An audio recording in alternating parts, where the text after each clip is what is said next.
हाय, मैं संजीव शर्मा आप सभी को आपका YouTube channel study with Sanjeev Sharma में स्वागत करता हूं।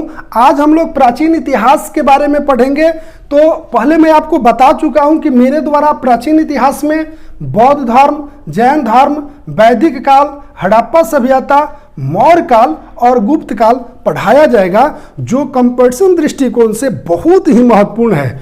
तो इसमें बौद्ध धर्म पढ़ा दिया गया है। आज हम लोग जैन धर्म देखेंगे। तो आइए जैन धर्म के बारे में कुछ हम लोग जानते हैं। देखिए, जैन धर्म जानने से पहले जो बौद्ध धर्म और जैन धर्म में कन्फ्यूजन होता है, उस कन्फ्यूजन को समाप्त करके हम लोग जो है जैन धर्म के बारे में पढ़ेंगे। जैन धर्म और बौद्ध धर्म से संबंधित 3 कन्फ्यूजन होता है, उस तीनों कन्फ्यूजन को समाप्त कर लेते हैं। इसके बाद हम लोग जैन धर्म पढ़ते हैं। देखिए, सबसे पहले जानिए कि बौद्ध धर्म के संस्थापक बुद्ध थे। कौन थे? गौतम बुद्ध। और जैन धर्म का वास्तविक संस्थापक महावीर थे। महावीर। बौद्ध धर्म का संस्थापक बुद्ध और जैन धर्म का वास्तविक संस्थापक महावीर थे। तो इनके जन्म स्थान में कन्फ्यूजन होता है, जो बहुत महत्वपूर्ण है और अक्सर यहां से प्रश्न पूछा गया है। तो इस कन्फ्यूजन को हम लोग समाप्त करते हैं। जन्म स्थान को क्लियर करने के लिए हम लोग एक सोच लेकर आए हैं।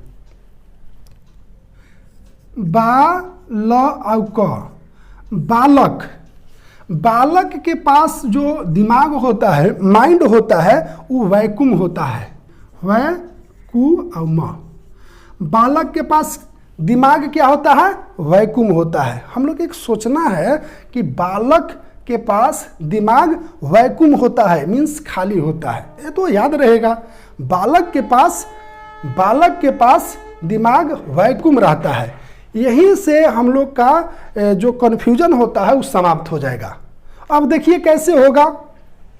जो ऑप्शन देता है, जन्म संबंधित जो ऑप्शन देता है, उसमें क्या क्या रहता है? लुम्बिनी, कपिलवस्तु।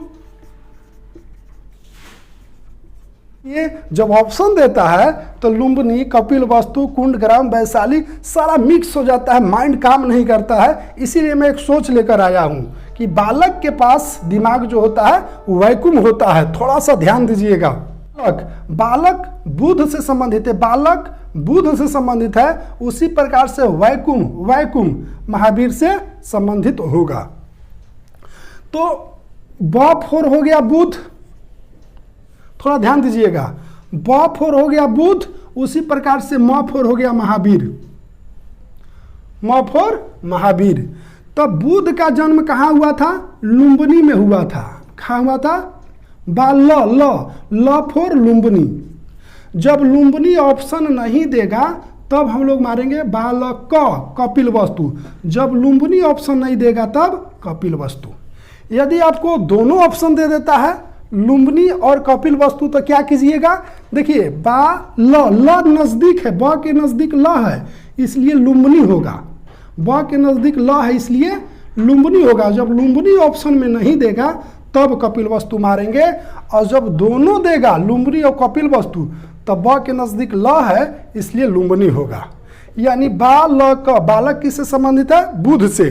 तो बुद्ध का जन्म स्थान हम लोग का क्लियर हो गया। किसी प्रकार से प्रश्न पूछे उसी प्रकार से महावीर के देखेंगे। अब देखिए, म4 महावीर कर दिए तो म के नजदीक कौन है? कु4 कुंडग्राम। कु4 कुंडग्राम। तब बताइए महावीर के जन्म कहाँ हुआ था? कुंडग्राम में। जब कुंडग्राम ऑप्शन नहीं देगा तब हम लोग क्या मारेंगे?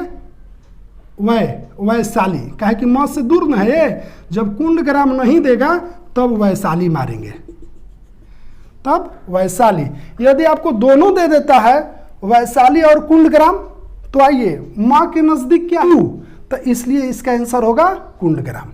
दोनों देगा तो मां के नजदीक वाला मारेंगे और यहाँ ब के नजदीक वाला मारेंगे। तो इस प्रकार से हम लोग इसे समाप्त किए। अब अगला कन्फ्यूजन के बारे में देखते हैं। एक के पत्नी का नाम था यशोधरा और एक का नाम था यशोदा। दोनों एक ही टाइप के लग रहा, तो कन्फ्यूजन हो जाता है। तो उस कन्फ्यूजन को हम लोग ऐसे समाप्त करते हैं।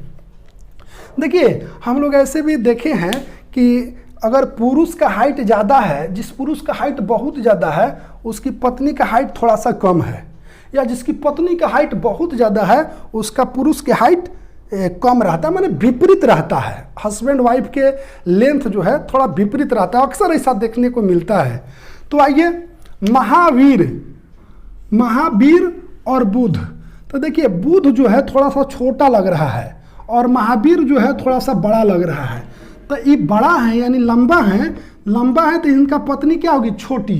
तो ये दोनों में छोटा क्या है, तो देखिए तो यही ना है। और बुध छोटा है तो इनका पत्नी के नाम होगा बड़ा, यशोधरा। तो हम लोग देखेंगे, देखिए अब बुध छोटा है, थोड़ा सा इनका हाइट कम है, इसलिए इनका पत्नी लंबी वाली होगी जिनका नाम लंबा है, यशोधरा। देखिए लंबा, इससे यशोदा से लंबा है। अब महावीर लंबे हैं, महावीर थोड़ा सा बुध से ही लंबा नाम है, तो इनका पत्नी जो होगा छोटा वाला। अब अगला कन्फ्यूजन क्या है, देखिए अब जो अगला कन्फ्यूजन है उसको हम लोग जानते हैं।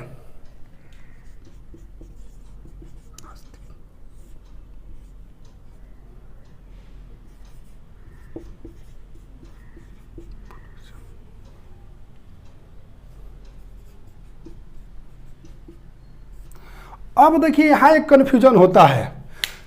तो बौद्ध धर्म और जैन धर्म दोनों नास्तिक होते हैं, बौद्ध धर्म और जैन धर्म दोनों नास्तिक होते हैं, दोनों ईश्वर को नहीं मानते हैं, फिर भी पुनर्जन्म पर दोनों भरोसा करते हैं। यानी बौद्ध धर्म भी नास्तिक होता है और जैन धर्म भी नास्तिक होता है। उसी प्रकार से बौद्ध धर्म पुनर्जन्म पर भरोसा करता है और जैन धर्म भी पुनर्जन्म पर भरोसा करता है। दोनों में यहाँ समानता है, दोनों नास्तिक होते हैं, दोनों जो है पुनर्जन्म पर भरोसा करते हैं, लेकिन एक जो बहुत महत्वपूर्ण है आत्मा के बारे में, दोनों में मतभेद है। एक कहता है कि आत्मा है और दूसरा कहता है कि आत्मा नहीं है। तो उसको कैसे माइंड में रखेंगे, तो जैन धर्म जो है, जैन धर्म आत्मा के बारे में जानता है, जैन धर्म आत्मा को जानता है। जॉब फॉर जैन धर्म और जॉब फॉर जानता है, किसके बारे में, आत्मा के बारे में जानता है। इस प्रकार से हम लोग देखेंगे कि जैन धर्म आत्मा को जानता है यानी आत्मा के बारे में जानता है, और बौद्ध धर्म जो है आत्मा को नहीं मानता है। यानी ये भी हम लोग का कन्फ्यूजन समाप्त हुआ। अब देखिए एक और कन्फ्यूजन होता है, उसको समाप्त कर लेते हैं। इसको जरूर लिख लीजिएगा, आप नोट जरूर कर लीजिएगा। देखिए त्रिरत्न के बारे में देखेंगे। जैन धर्म का त्रिरत्न क्या है और बौद्ध धर्म का त्रिरत्न क्या है, बहुत महत्वपूर्ण है। जो भी बता रहा हूं ना वो बहुत महत्वपूर्ण है, कंफ्यूजन वाला अक्सर प्रश्न पूछा जाता है। बौद्ध धर्म के त्रिरत्न में हम लोग देखेंगे ध स और ब। बौद्ध धर्म में क्या करेंगे, धसब, मतलब बौद्ध धर्म में प्रवेश करेंगे। थोड़ा माइंड में याद करने के लिए शब्द बोला हूं। बौद्ध धर्म का त्रिरत्न जो है ध स ब। बौद्ध धर्म का त्रिरत्न क्या है, धसब। उसी प्रकार से जैन धर्म का जो त्रिरत्न है उसको याद हम लोग करेंगे दाग। यानी जैन धर्म में थोड़ा इसे सोच रहे हैं, याद कराने के लिए आपको एक सोच बता रहे हैं। जैन धर्म में प्रवेश करने के लिए दागा जाता है, दागते हैं, क्या करते हैं, दागते हैं। तो जैन धर्म का त्रिरत्न क्या होगा, दाग। याद कराने के लिए बोल रहे, ऐसा सही नहीं है। जैन धर्म का त्रिरत्न दाग और बौद्ध धर्म का त्रिरत्न ध स ब। तो ध फोर हो गया धम, स फोर हो गया संघ और ब फोर हो गया बुध। यानी धम संघ बुध, ये जो बौद्ध धर्म का क्या है, त्रिरत्न है। उसी प्रकार से जैन धर्म का त्रिरत्न जो है दर्शन, डी फोर दर्शन, अ फोर आचरण और जी फोर ज्ञान। यानी जैन धर्म का त्रिरत्न है दर्शन, आचरण, ज्ञान। अब देखिए दर्शन, आचरण और ज्ञान के पहले, सबके पहले एक शब्द जोड़ दीजिएगा, सम्यक। सम्यक दर्शन, सम्यक आचरण और सम्यक ज्ञान। यानी मुख्य रूप से दर्शन, आचरण, ज्ञान याद करना है, उसमें सबके पहले सम्यक लगा देना है। सच्चा दर्शन, सच्चा आचरण और सच्चा ज्ञान। ये हो गया जैन धर्म और बौद्ध धर्म का त्रिरत्न। तो चलिए अब हम लोग जैन धर्म के बारे में जानेंगे जो बहुत महत्वपूर्ण है। देखिए जैन धर्म जो होता है वो आपका नास्तिक होता है। जैन धर्म क्या होता है? नास्तिक होता है। इसके बाद नास्तिक होते हुए भी पुनर्जन्म पर भरोसा करता है। जैन धर्म नास्तिक होता है, ईश्वर को नहीं मानता है, नहीं मानते हुए भी पुनर्जन्म पर भरोसा करता है और आत्मा को भी मानता है। आत्मा को मानता है। यही आत्मा जो है बौद्ध धर्म वाले नहीं मानते हैं। देखिए जैन धर्म में कुल 24 तीर्थंकर हुए। कुल 24 तीर्थंकर, यानी जैन धर्म में कुल कितने तीर्थंकर हुए? 24 तीर्थंकर हुए। तीर्थंकर का अर्थ होता है कठिन तप करके ज्ञान प्राप्ति करना और क्रोध, छल, अभिमान, इच्छा ये सभी पर विजय प्राप्त करना। तीर्थंकर का यही अर्थ होता है। तो जैन धर्म में कुल कितने तीर्थंकर हुए? 24 तीर्थंकर हुए, जिसमें प्रथम, दूसरा, तीसरा, इस प्रकार से चलते चलते हम लोग 21वां, 22वां, 23वां और 24वां के बारे में जानेंगे। प्रथम तीर्थंकर के नाम था ऋषभदेव।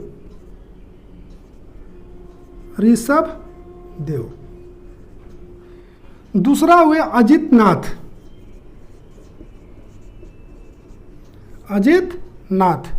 तीसरा हुए संभव। 21वां के बारे में हम लोग देखेंगे नामी। 22वां के बारे में देखेंगे अरिष्टनेमी। 23वां के बारे में देखेंगे पार्श्वनाथ और 24वां के बारे में देखेंगे महावीर। तो इस प्रकार से जो प्रमुख तीर्थंकर हैं उसका नाम हम लोग देखें। तो देखिए अगर क्रम से प्रश्न पूछता है तो वह पूछता है कि प्रथम तीर्थंकर कौन थे? ऋषभदेव। दूसरा तीर्थंकर कौन थे? अजितनाथ। और 23वां तीर्थंकर कौन थे? पार्श्वनाथ। और 24वां तीर्थंकर कौन थे? महावीर। यानी ये जो है ये 4 जो है इसका क्रम बहुत बार पूछा गया है, तो कम से कम 4 का क्रम याद रखिएगा। और एक बहुत महत्वपूर्ण है अरिष्टनेमी इसलिए महत्वपूर्ण है कि इन्हें भगवान कृष्ण का नज़दीकी बताया गया है। छंदोग्य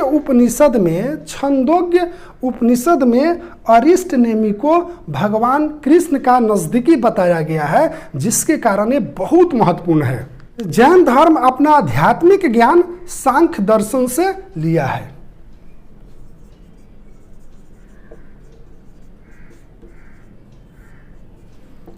जैन धर्म आध्यात्मिक ज्ञान कहां से लिया है? सांख्य दर्शन से।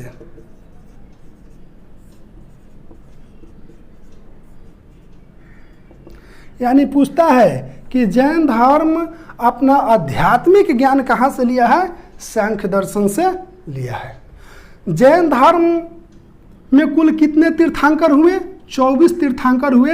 ये आपका प्रश्न पूछा जाता है। इसके बाद देखिए जैन धर्म का त्रिरत्न। जैन धर्म का त्रिरत्न में हम बताए थे आपको दाग, DAG, D for Darshan, A for आचरण, G फॉर ज्ञान। यानी यही है जैन धर्म का त्रिरत्न।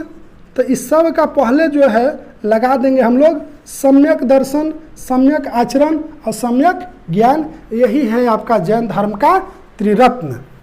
अब देखिए जैन धर्म जो है श्वेतांबर और दिगंबर, ये 2 जो है भाग में बट गया था।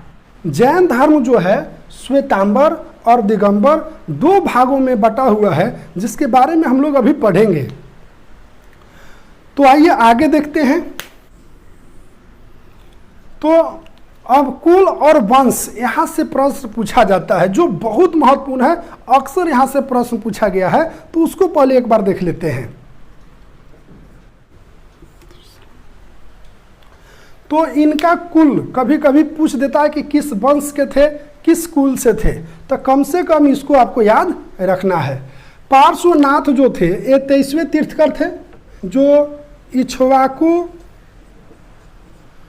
इक्ष्वाकु कुल के थे।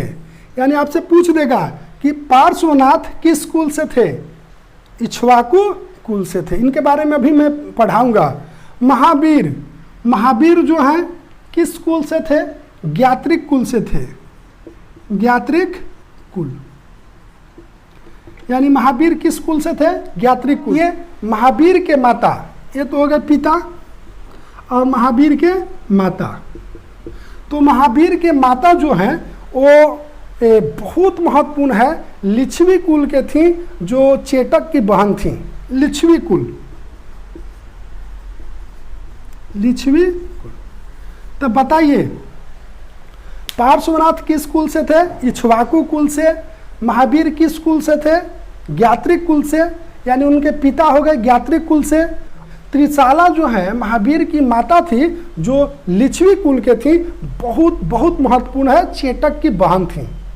तो इसको आप लोग कम से कम माइंड में रख लीजिएगा। अब देखिए यहाँ कंफ्यूजन होता है ज्ञात्रिक कुल और लिच्छवी कुल में। तो त्रिशाला, ला फॉर लिच्छवी कुल, यानी त्रिशाला, ला फॉर लिच्छवी कुल। त्रिशाला किस कुल के थी, लिच्छवी कुल। अब हो गया महावीर ज्ञान के प्राप्त किए थे, इसलिए ज्ञात्रिक कुल। महावीर ज्ञान प्राप्त किए थे, इसलिए ज्ञात्रिक कुल। मन में ऐसा सोच सकते हैं। और जो बच गए पार्श्वनाथ इक्ष्वाकु कुल के थे। तो चलिए अब हम लोग नेक्स्ट वीडियो में जो बच गया है, बहुत महत्वपूर्ण भाग अभी बचा है, तो उसको पढ़ाने का प्रयास रहेगा। जब यह जैन धर्म समाप्त हो जाएगा तो जितना भी महत्वपूर्ण प्रश्न है जो पूछा गया है या जो पूछे जाने की संभावना है, उसको मैं लेकर आऊँगा। तो चलिए मैं एक और बात आपको बता देना चाहता हूँ। मेरा व्हाट्सएप नंबर जो है 9136454037। अब इसलिए मैं बता रहा हूँ कि मेरे द्वारा एक ग्रुप बनाया जा रहा है, व्हाट्सएप ग्रुप। जितने भी महत्वपूर्ण प्रश्न है, जो टॉपिक मैं पढ़ाता हूँ, जो प्रश्न पूछा जाता है, जो पूछे जाने की संभावना है, उस ग्रुप में लिख कर मेरे द्वारा सेंड किया जाएगा और उसका जवाब आप लोग को देना है। फिर लास्ट में मैं उसका जवाब दूंगा। इसके लिए या जिसको नोट्स चाहिए तो इसी ग्रुप के माध्यम से नोट्स मिलेगा। इसके लिए आप व्हाट्सएप ग्रुप में ऐड हो सकते हैं। कुछ शर्त है, तो शर्त के साथ मैं इस व्हाट्सएप ग्रुप में आपको ऐड करूंगा। धन्यवाद, थैंक यू।